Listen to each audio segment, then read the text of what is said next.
material from that was in my community within an hour or so, and no one knew what was happening, only that there was breathing problems in the air. A piece of space junk, if it's in an orbit that doesn't intersect the atmosphere, will stay there forever. The money that's going into these programs is resulting in more homeless people, more hungry people, more people who can't get health care. I mean, the militarization of space is a real threat to survival, serious threat to survival. That was a lesson that we all should have learned, that if the plutonium had showered down upon us, we'd still be afflicted by it and we'd all have cancer by now. Well, I would submit to you that this idea of national missile defense is really a Trojan horse.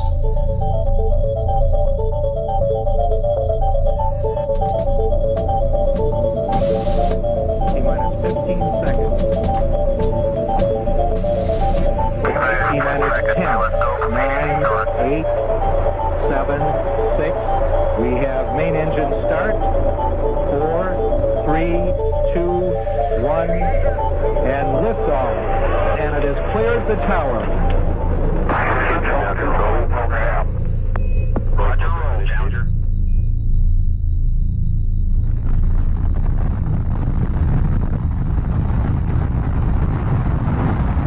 The glory days of NASA are over. Today, the military-industrial complex is marching towards world dominance through space technology on behalf of the global corporate interests.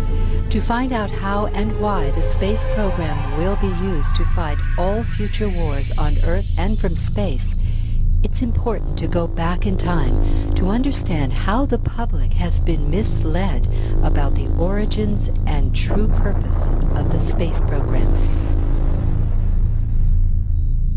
If we really want to understand what's going on in space today and what's happening with the plan to put weapons in space, I think it's instructive to go back and understand the origins of the U.S. space program.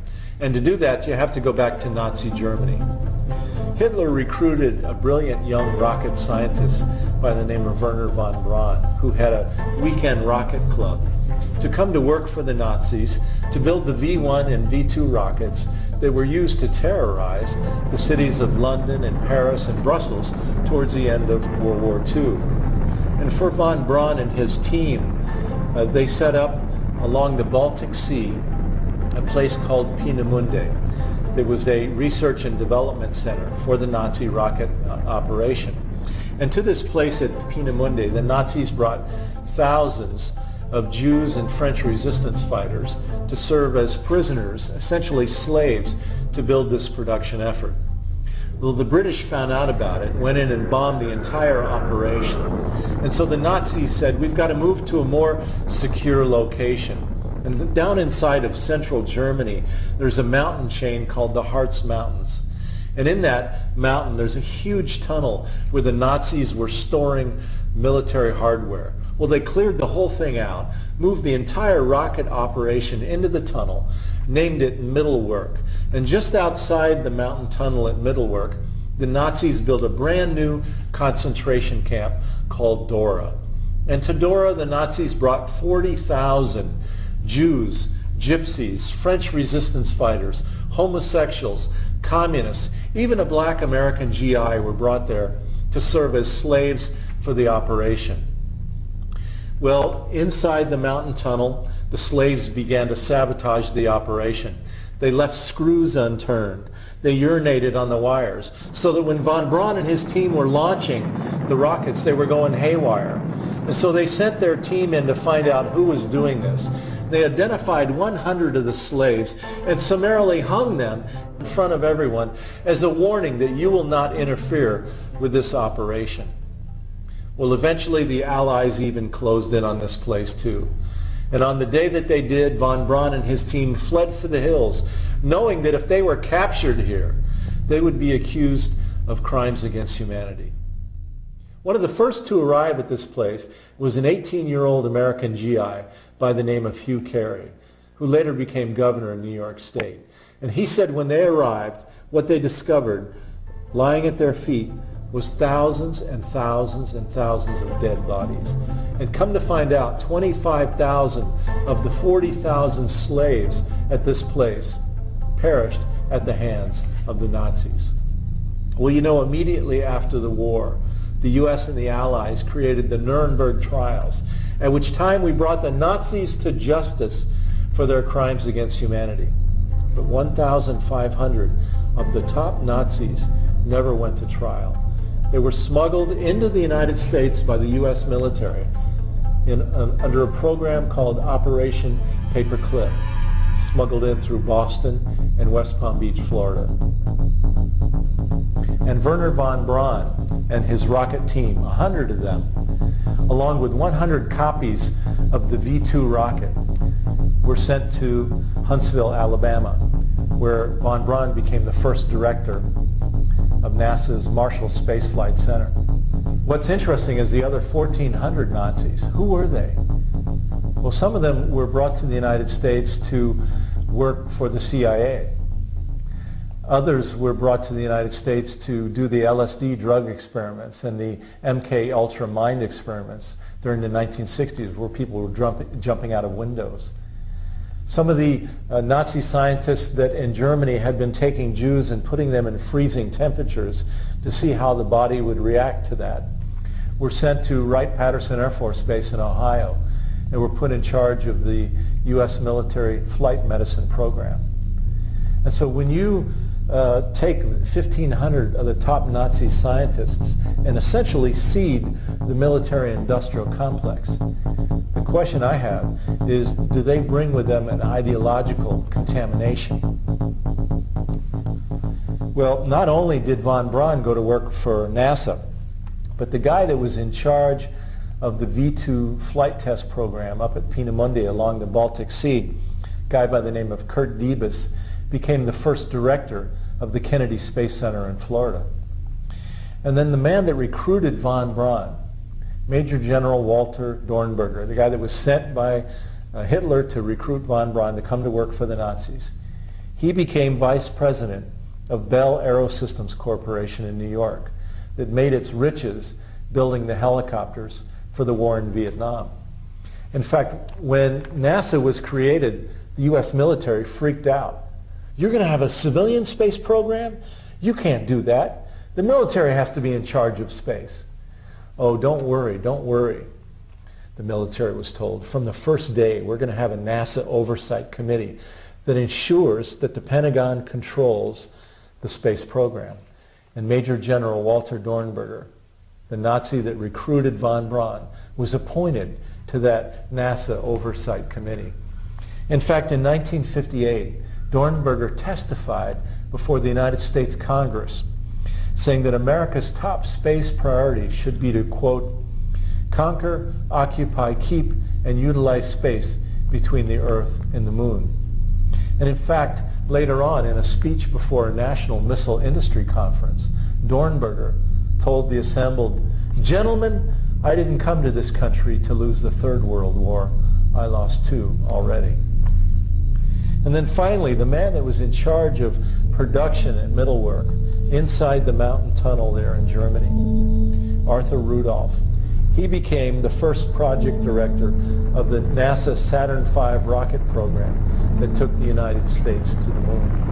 And so these are the essential origins of the U.S. space program. And so when we hear this slogan, Master of Space, that is on the building of the U.S. Space Command headquarters in Colorado Springs at Peterson Air Force Base, do we not find an ideological similarity between Master of Space and Hitler's slogan, Deutschland über alles, Germany over all? Well, what were the major implications of the Space Act? They simply said that we were to pursue the development of activities in space for the benefit of all mankind. Well, let's take a look at this U.S. Space Command. What is it? It's the command that has been put in charge of controlling space, and it has just recently been merged with the old Strategic Air Command.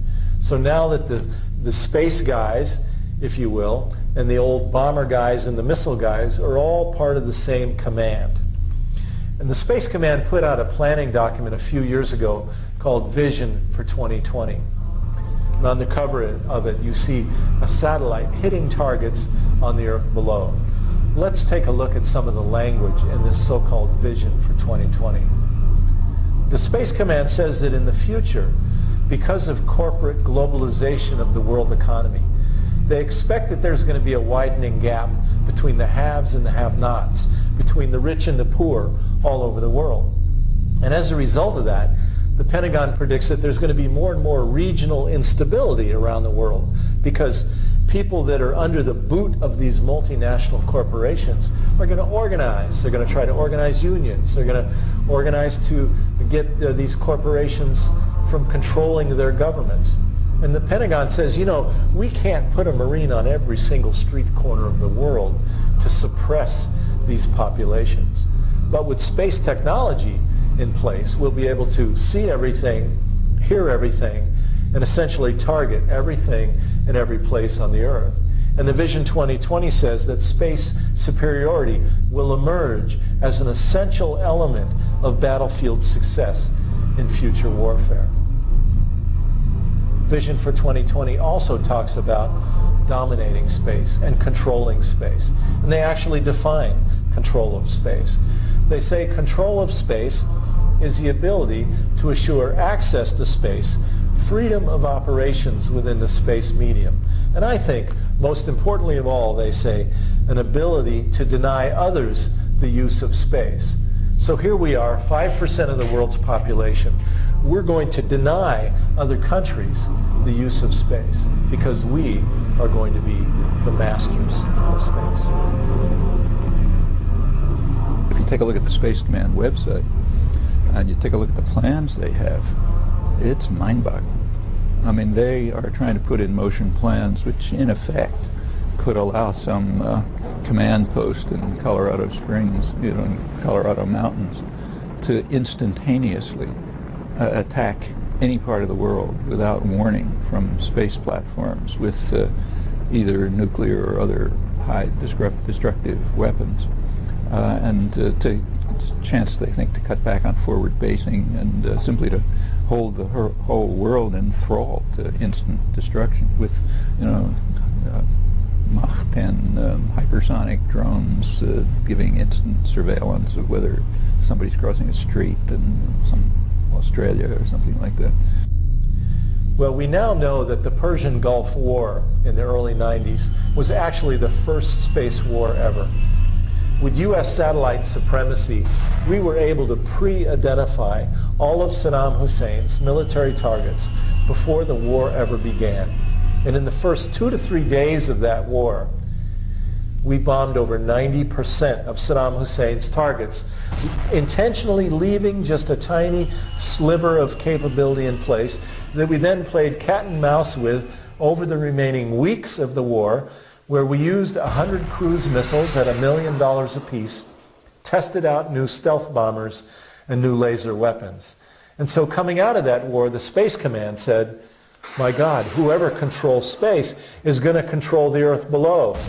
Whoever controls the space will win all the wars on the Earth. And so we now know that the Kosovo War, the war with Yugoslavia, was actually the second space war. And the war with Afghanistan was the third space war. And in that war with Afghanistan, the United States introduced a whole new weapon system called the UAV, the Unmanned Aerial Vehicle, a pilotless plane that flies over Afghanistan, sending back what is called real-time, split-second time streaming video via satellite back to MacDill Air Force Base in Tampa, where General Tommy Franks was sitting watching the television screen. Is it Taliban? Is it Al-Qaeda? Is it a wedding? And in a moment, he could push the button and the UAV, the Unmanned Aerial Vehicle, which the Pentagon has nicknamed the Predator, could fire in real time, could fire and hit the target on the Earth below. All done in split second by satellite technology. And so the Pentagon calls this increasing the kill chain. And in George Bush's new war with Iraq, the latest space war, Pentagon has tested out a whole new military doctrine called shock and awe.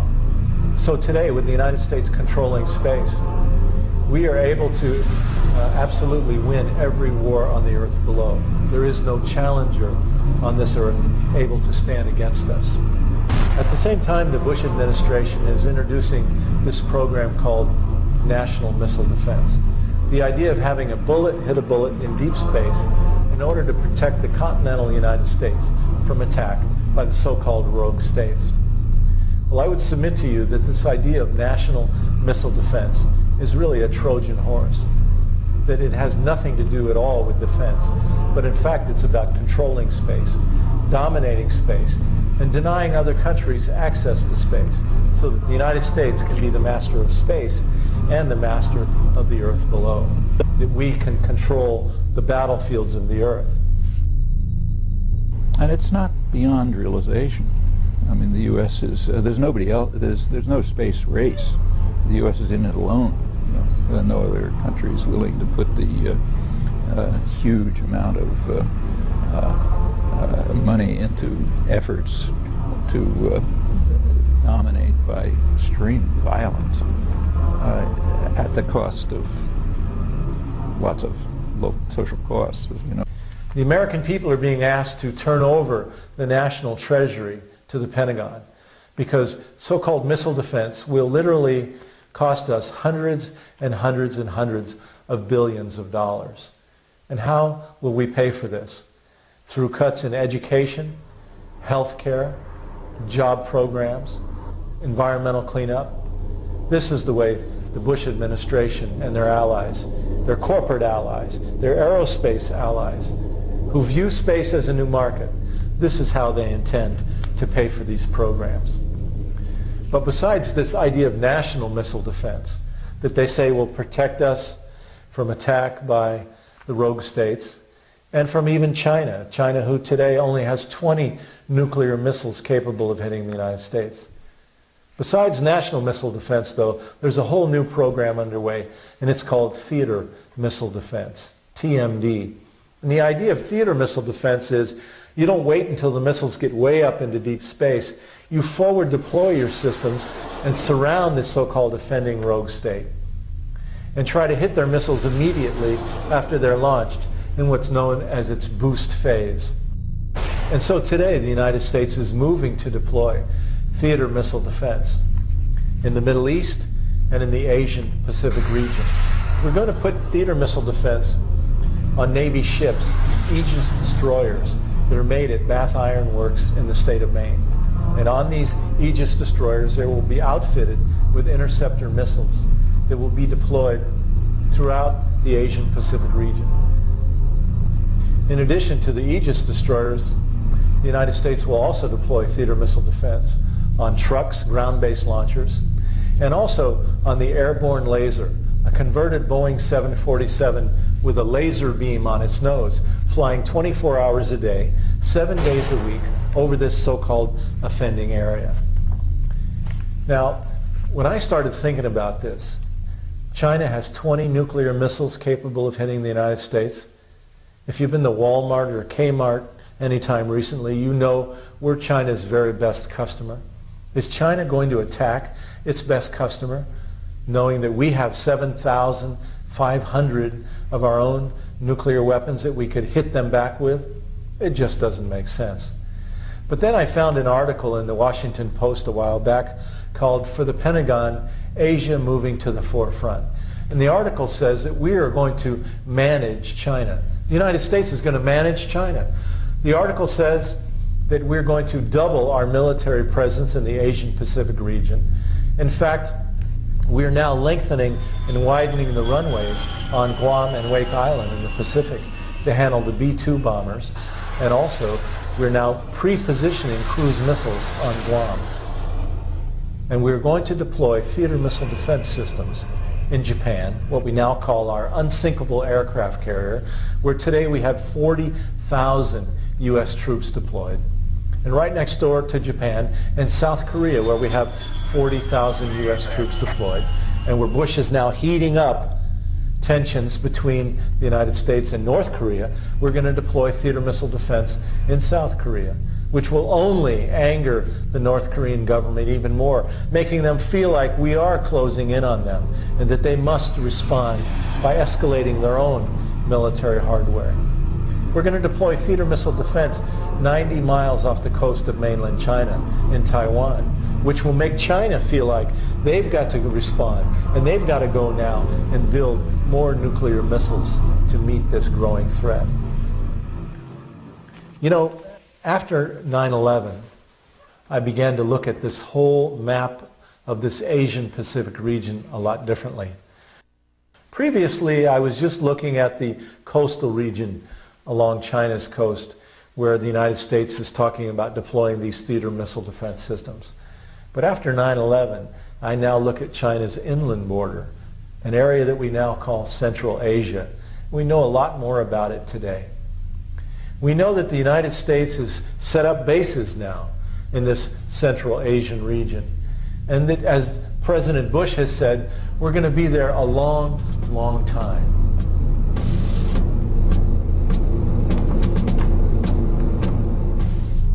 And so today we've set up bases in Afghanistan, in Uzbekistan, in Tajikistan, and throughout this region. And come to find out, we now know that this Central Asian region has some of the largest deposits of oil and natural gas in the entire world. Uzbekistan has the largest gold mine in the entire world. So clearly, this response from 9/11 to go to war with Afghanistan and to take over Afghanistan, I would submit to you, is part of a larger geopolitical strategy now underway. What gives me confidence in saying that is that I recently read a book by former National Security Advisor to the Carter administration, a guy by the name of Zbigniew Brzezinski. And the book is called The Grand Chessboard. And in that book, Brzezinski has two very important graphs. One of those graphs shows oil pipelines coming through Afghanistan, taking the oil into ports in the Arabian Sea, where U.S. oil corporations could then move it to Asian Pacific markets that are expanding now and demanding more oil. In fact, we found out that in 1997, the Unocal Corporation, one of their vice presidents, testified before the Congress of the United States, imploring Congress to help put a more compliant government into Afghanistan so that Unocal could then get agreements to build the oil pipelines through that region. And so in Brzezinski's book then, he lays out what he calls two key collision points. That if the United States is going to control the oil and control the markets in this emerging Asian Pacific region, the one collision point is the coastal region along China, where today we're moving to deploy theater missile defense systems. And the other collision point is in the Central Asian region, where today we're setting up bases since 9/11 to supposedly go after terrorists. In the Space Command's other planning document of importance called the Long Range Plan, they lay out their final vision, control not only of the Middle East or the Asian Pacific, but control of literally the entire Earth. With the new technologies underway, the successor to the shuttle that is being worked on today, for example, what they're calling the military space plane, it would fly down from orbit, drop an attack on the Earth, and then go back up into space. And also the space-based laser, what they're calling the Death Star at the Pentagon. The industry magazine Aviation Week in Space Technology recently reported on a Space Command computer war game set in the year 2017. And in that computer war game, it was the U.S. against China, the Reds versus the Blues. And in that computer war game, the Space Command launched a preemptive first strike attack on China. Now, maybe a year or two ago, we would have all laughed at the notion of the United States launching a preemptive first strike attack on anyone. But now we all know that in the George W. Bush administration, preemptive first strike attack is now official doctrine. And so in that computer war game, the United States launched a preemptive first strike attack on China, using as its first weapon the successor to the shuttle, the military space plane that flew down from orbit, dropped an attack on China, and then went back up into orbit again. And then the second attack in that computer war game was none other than the space-based laser. A few years ago, the Congress of the United States asked a congressional staffer by the name of John Collins to write the definitive study. How's this whole thing going to work? And his report to the Congress is a book called Military Space Forces, the Next 50 Years. The interesting thing about the book is that in the foreword of it, the section where people recommend it, it is signed by the likes of Senator John Glenn, former congressman, now senator from Florida, Bill Nelson, and other leading politicians. And one of the most interesting things in this book is that the author says, whoever controls the Earth-Moon gravity well will control who gets on and off the planet Earth. He says with U.S. bases on the moon and with armed space stations at the L4 and L5 positions, the United States will be able to essentially control who gets on and off the planet Earth. Now, why would the United States want to control who got on and off the planet Earth? To understand that, we must understand what's really behind the space exploration program of NASA. In another book, written by a NASA scientist this time, called Mining the Sky, Untold Riches from the Asteroids, Comets, and Planets, John Lewis reports that there is gold on the asteroids, there's magnesium and cobalt and uranium on Mars, and there's helium-3 in water on the moon. And he says whoever gets to these planetary bodies and controls them is going to be rich beyond anything ever known. And so today the Mars missions that we're now seeing are really about identifying the soil on the planet, taking samples, and someday in the future, NASA predicts, around 2020 or 2025, they expect to have human mining colonies actually powered with nuclear reactors on the planet of Mars. And NASA has said that when the day comes when the corporations, the aerospace industry, can actually turn profit mining the sky, they're going to privatize the entire operation so that after you, the taxpayers, would have paid all the years of research and development, when the time came to make money, they're going to privatize. And in fact, there's a bill pending in Congress that would make all profits in space tax exempt. But there is one problem. It takes a year to get to Mars. They say so long that an astronaut's body would turn to jello because of space radiation. And so NASA's been looking at ways to get to Mars quicker.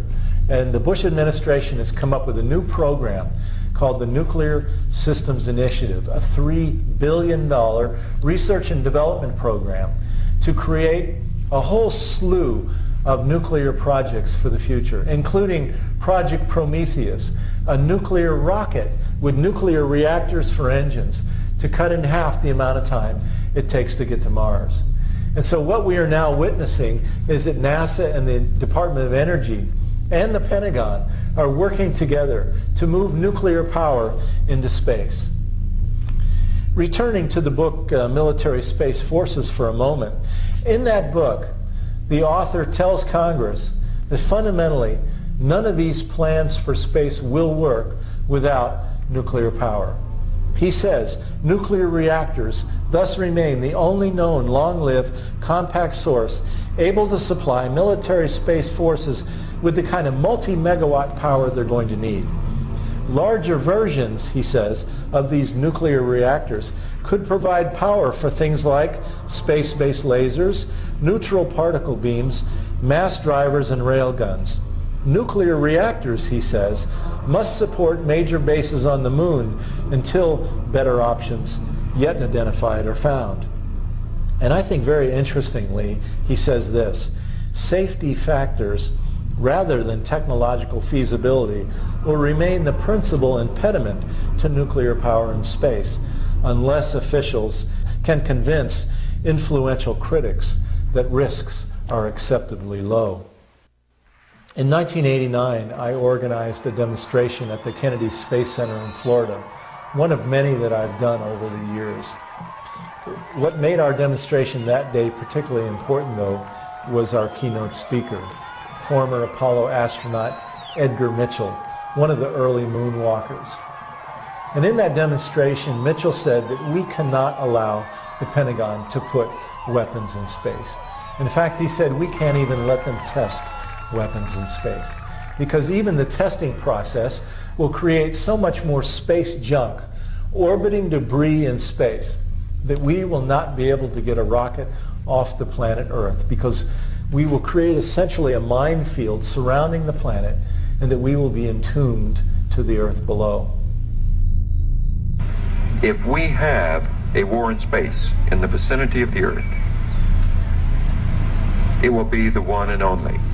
There will never be a second war in space, and let me tell you why. It only takes a simple calculation to determine this, and all aerospace engineers know what it is. It's been studied many times. You do not need but a few million pounds of matter in space, broken up into tiny pellets, 1 gram size, to make the near regions of space totally uninhabitable from the debris. Space is the most environmentally sensitive area we have around Earth. On the oceans, a beer can sink to the bottom, be covered over with silt, and in a few generations will return to the Earth. It'll disintegrate. A piece of space junk, if it's in an orbit that doesn't intersect the atmosphere, will stay there forever. There is no way to clean it up. We explode a few pieces of equipment up there. 8 million pounds, that is the size of one Saturn Apollo launch vehicle, what I went to the moon on. You break up 8 million pounds into 1 gram mass and let it distribute throughout the first 1,000 kilometers of space. And no spacecraft can survive in space more than a few days. Future generations will be precluded from using space at all. And being able to get out to deep space, it will be like swimming through a piranha-filled river or running through a hail of bullets to get into outer space. It doesn't seem sensible to me that in the first 100 years of using that environment, presumably for our betterment, we take decisions and commit acts that preclude all future generations from a proper use of that environment. Come to find out today, there are over 110,000 pieces of space junk orbiting the Earth at 18,000 miles an hour. So many that they recently had to move the International Space Station to another orbit to get out of the way of the coming space junk. The space station that originally was going to cost taxpayers $10 billion, and now today is now costing us $100 billion, could have been smashed to bits by this space junk. But also we know today that there are 34 nuclear reactor cores orbiting the Earth below, launched there by the United States and the former Soviet Union all the way back to the early 60s when the space program began. These nuclear reactor cores are powering military satellites orbiting the planet. But several of them have fallen back to Earth, including a terrible accident in 1964 of a U.S. military satellite with 2 pounds of plutonium on board. It was called SNAP 9A. It burned up on re-entry, spreading the plutonium globally to be ingested by the people of the Earth into our lungs and to be passed on through our reproductive organs for generations after generations to come. One of the founders of uranium, Dr. John Goffman at Lawrence Livermore Labs in California, studied that particular accident and believes it's one of the major contributors to the increased cancers around the Earth today. And now the Bush administration is contemplating a dramatic escalation of the launching of nuclear materials into space. Mars missions with little rovers driving around, powered by plutonium-238. Nuclear rockets and nuclear-powered mining colonies on the Moon and Mars and other planetary bodies. And what about the laboratories at the Department of Energy labs across the country as they're fabricating these plutonium devices? Will we see a growing contamination at these laboratories and amongst the workers? Well, the answer is absolutely yes. And in fact, in 1997, when Cassini was launched, and our organization organized a global campaign against the launching of 72 pounds of plutonium-238 on board the Cassini spaceflight. We found out that between 94 and 96 at Lawrence Livermore Labs in New Mexico, there were 244 cases of worker contamination reported as they were fabricating the generators for the Cassini mission. So it's not just some theoretical possibility that there might be an accident on launch that could cause contamination. The sheer processing and fabrication of these space devices is killing people already. But if we learned anything from the Challenger and Columbia shuttle accidents, it's that space technology can and does fail. And as we all witnessed on television, that wide debris field as the Columbia burned up on re-entry, this should be a warning to us that launching nuclear power in space could contaminate massive, massive parts of this country or another country on this earth.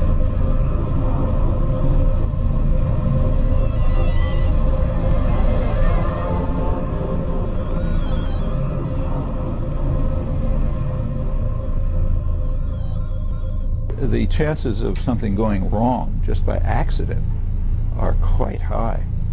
I mean, these are complicated computerized systems.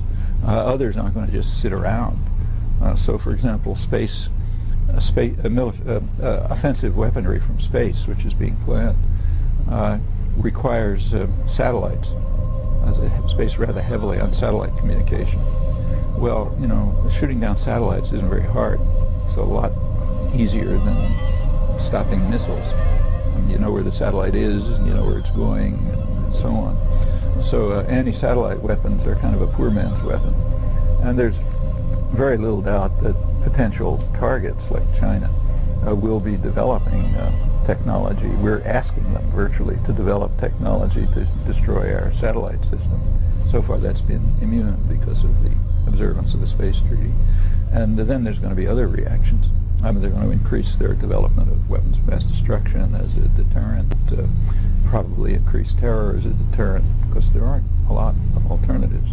And once you get up to, the Russians are already responding with, under U.S. pressure, incidentally, to move to expand radically their offensive nuclear weapon system, to put it on launch on warning, which is extremely dangerous. They're deteriorating economy during the so-called reforms. The computerized systems are falling apart. We've come very close to accidental nuclear war, and this substantially increases the risk, and sooner or later it'll happen, just by what's called in the trade normal accidents, meaning the kind of accident that you know is going to take place in any complex system, but you don't know when. You know, so any complex, say a computer or any, these are way more complex systems. Something's going to go wrong, because it always does. And if it happens to go wrong, you know, say goodbye to each other. In the environmental impact statement for the Cassini mission, carrying 72 pounds of plutonium, NASA admitted that if there was a launch explosion and there was a release of the plutonium, that the winds would carry it for about a 60-mile radius, all the way from the Space Center out to Orlando on the west, north to Daytona Beach, and south to Vero Beach, Florida. A 60-mile contamination belt, if you will. And NASA said that they would have to go in and remove all the people. Then they would have to go in and remove all the buildings. Then they'd have to go in and remove all the animals. Can you imagine how they would do that? The fish, the birds, the snakes, the alligators. Then they would have to remove all the vegetation and ultimately remove the top half-inch of soil, because everything would be radioactively contaminated. for thousands of years. They would have essentially created a nuclear wasteland. A couple of years ago, NASA had a launch accident at the Cape, the Delta rocket. The toxic material from that was in my community within an hour or so, and no one knew what was happening, only that there was breathing problems in the air. When I called emergency management of my local county office, there was no information. That emergency management office had no information about what was on that rocket, whether there was nuclear material released, and there was absolutely no time, there was no warning, no one had any time, and people were getting respiratory problems from this cloud that was hovering over our town. They have absolutely no plans to protect us from any kind of nuclear explosion at the Cape, and I'm very, very concerned for my community. And so that's why this nuclear systems initiative of the Bush administration is so dangerous, because they're now contemplating a dramatic expansion, dramatic escalation of the numbers of launches. It's like playing Russian roulette, putting a bullet in the chamber and pulling the trigger. Eventually, one of them is going to go off. I mean, the militarization of space is a real threat to survival. Serious threat to survival. That's why the whole world is strongly against it. I mean, ever since there is a 1967 Outer Space Treaty, which limits the use of space, it tries to limit the use of space to peaceful purposes. And the last few years, it has been understood around the world that the United States is going to violate it.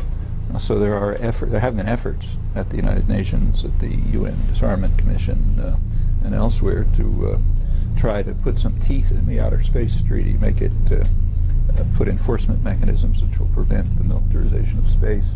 And the U.S. has just been blocking them. Well, after Cassini was launched, it went out around Venus and whipped around Venus, and then came hurtling back to Earth. And it was going to do what's called an Earth flyby. Use the gravity of Earth to sling it on out into deep space. Originally they were going to come in at about 125 miles off the surface of the Earth. And the fear was that the Earth's gravity could pull it in. And if there was a misfire of its rockets, which in the laboratory had a 10% failure rate, by the way, it could have then burned up on reentry, spread 72 pounds of plutonium globally. It only takes 1 pound of plutonium to essentially give everybody on the Earth a lethal dose. But anyway, because of our protests prior to the launch, NASA moved it out 250 miles. And then prior to the slingshot that came around in 1999, they moved it out to about 500 miles. So that as it did its maneuver, its flyby maneuver of the Earth, there was a lot less likely chance that it was going to fall into the Earth's gravity and be sucked in. This was a major victory for us, actually. Not very well reported in the media, but we forced NASA to move Cassini hundreds of miles farther from the Earth as they did that flyby. Fortunately, the Cassini flyby went without any problem, and it's now going out into deep space on its mission. NASA says that they have to use nuclear power on these interplanetary probes because they're going too far from the sun, that solar won't work in deep space, and so therefore they have no other choice but to use nuclear power.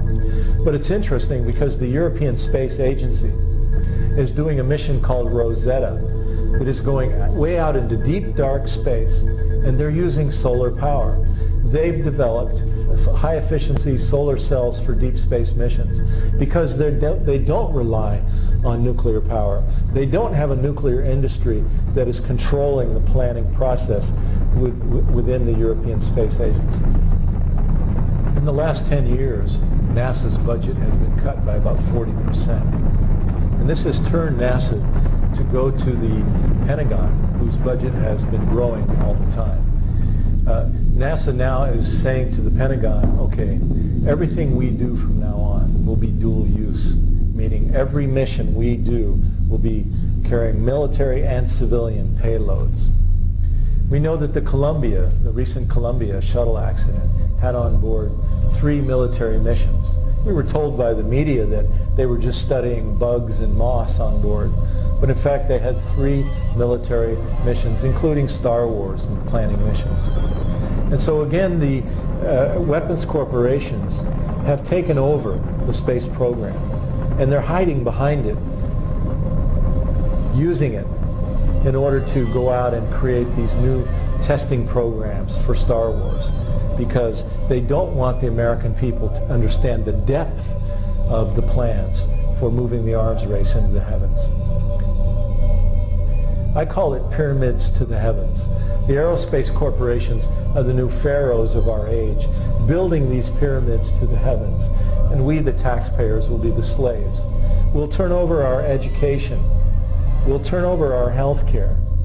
We'll turn over our children's future and get very little in return, just like the slaves at the time of the pharaohs. You know, we know there are so many plans that are underway now for space technologies that are secret. There's a whole thing called the black budget, where even the Congress of the United States doesn't even know about these secret programs underway. So we're just scratching the surface here with what we understand. But clearly what we understand is frightening, and what we don't know should be even more frightening to us. And in the end, we're told all of this is being done in order to make our lives more secure. But the truth of the matter is, our lives are becoming more insecure because of all these programs and plans. We're making the world more unstable. We're creating more enemies around the world. We're creating new arms races. We're draining the treasury, taking money out of protecting our children's future. All of this is going to make our lives more insecure. We know that the Bush administration and their corporate allies are going to do everything they can to restrict civil liberties as opposition builds to their plans for this corporate domination. We saw in New York City, when there was big demonstrations there recently, that the police wouldn't allow the people to even have a march permit. And they began, as people arrived to just attend a rally, they tried to push them away, not allowing them even to come to that. We're seeing more and more of these intrusions into our civil liberties around the country. And so I think this is going to be something that we're going to see more of. Well, just as the corporations have taken control of our government, they've also taken control of the media. The media is now dominated by just literally a handful of multinational corporations. For example, the Chicago Tribune brags that on a given day, 80% of the American people get their information from a Chicago Tribune product, whether it's television, newspaper, internet, radio. And in fact, Secretary of War Donald Rumsfeld was on the board of directors of the Chicago Tribune before Bush appointed him to his current post. So what we have now is these interlocking boards of directorates. The weapons corporations, the pharmaceutical corporations, the banking corporations, the nuclear energy corporations, and the media corporations. It's all the same people. And that's who we're dealing with here in the world today. You know, the United States justifies our war in Afghanistan and then the war in Iraq as a response to the terrorists. But what we have done is we have become a terrorist nation, just as the terrorists themselves have done.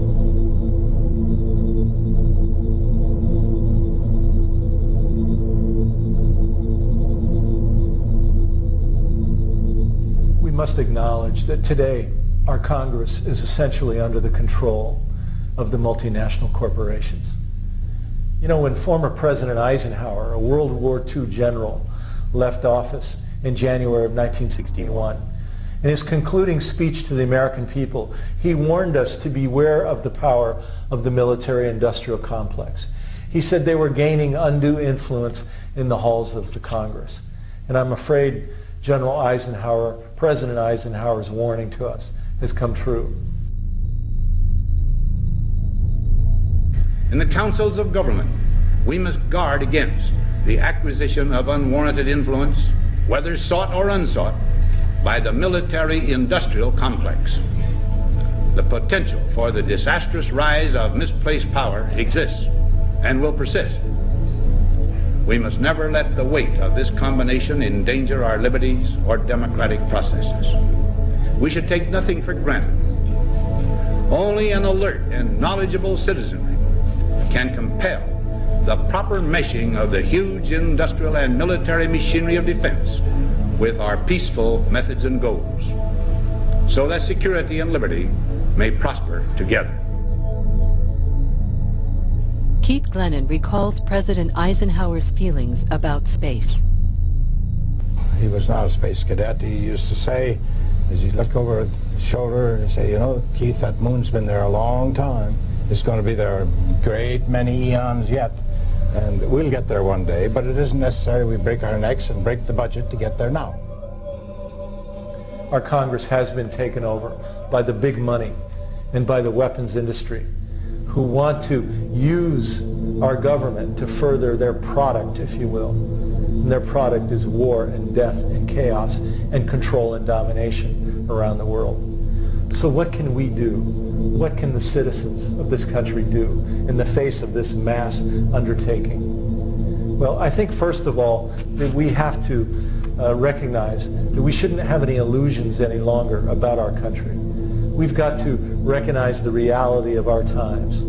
Each of us individually, we have to accept the fact that our democracy is now under control of these big corporations, this new world order, if you will.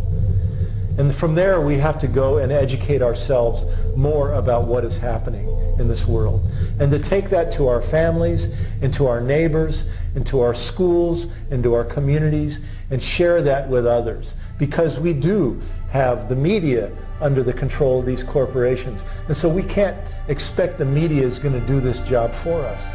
It's our job now to become the media, if you will.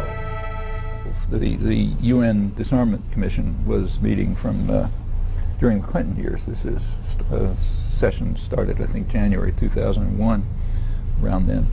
And for a long time, its main issue was efforts by most of the rest of the world to try to get militarization of space on the table, on the negotiating table, and the U.S. simply blocked it. And for a friend of mine did a database search on it. It was reported abroad, but the only report in the United States that was listed on, standard databases was one small newspaper in Utah reported it. It was all on the wire services, and every editorial office had it on their desk. But you just don't report that the U.S. is blocking global efforts to save the species by preventing militarization of space. It's an extremely dangerous thing.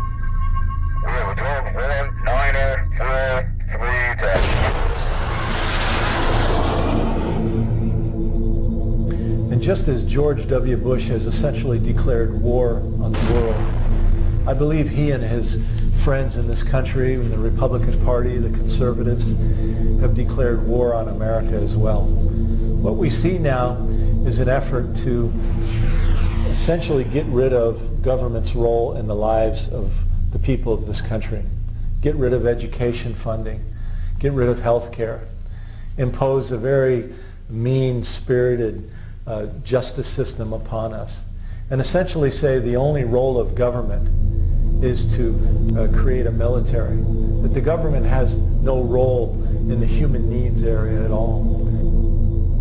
I think the most interesting thing for us is to answer this question. What is the #1 industrial export of America today? Of course, the answer is weapons. I like to say if it was shoes, we'd have a global marketing strategy. We're going to put a shoe on every person's foot of the world. But when weapons are your #1 industrial export, what is your global marketing strategy? Of course, the answer is chaos, madness, instability. The more there is, the more weapons you sell. Let's look at the Middle East. Today, the United States is arming everyone. We brought the Shah of Iran to power and gave him arms. Saddam Hussein was working for the CIA, and we armed him against Iran. Today, we sell weapons to Egypt, to Israel, to Bahrain, to Kuwait, Jordan, United Arab Emirates, Saudi Arabia, on and on and on. And so Now, oh my God, we've got to go into that region and settle it down. We've got to take control because it's chaos, it's unstable. And now I believe that the United States plan is to do the same thing in the Asian Pacific region. By putting theater missile defense into Japan, into Taiwan, into South Korea, and on ships and planes throughout the region, China will be forced to respond. North Korea, we're already seeing that they're getting jacked up over this whole thing. And this will create a new arms race that will only benefit the U.S. weapons corporations. Our vision is one called a more perfect union. This vision says all for one and one for all. That we're never secure as long as anyone is insecure. As long as we have poor people sleeping on the streets at night. As long as we have elderly people without health care. As long as we have children whose education system is declining dramatically. Then none of us are safe and secure. And so as we see this Bush war on the world, we are also engaged at the same time as on this war, if you will, for these competing interests and ideologies here in this country. We don't have to agree to let the government spend hundreds of billions of dollars a year on measures which are likely to destroy maybe the species. And people, of course, can't react to it if they don't know about it. But here's where, if a free press was functioning, it'd be all over the headlines. You know, you wouldn't have to look on the Space Command website to find out about it, or read the small newspaper in Utah. There's no assurance that the Bush administration and their friends are going to succeed in their efforts to control our democracy and to control the world. Right now they're moving in that direction, but there's no guarantee they're going to succeed. Because what we're now seeing is all over the world, a global movement has joined together, a peace movement, a movement against corporate domination, a global movement speaking to protect the environment, a movement that is speaking to protect our civil rights all over the world, our freedoms to speak out, to petition our governments. These movements are growing day by day. So this should give us all hope, but they will only flourish if we help water them, if we become active participants in these global movements, in these global struggles. No one community, no one country can now stop what is happening. No movement in any one country.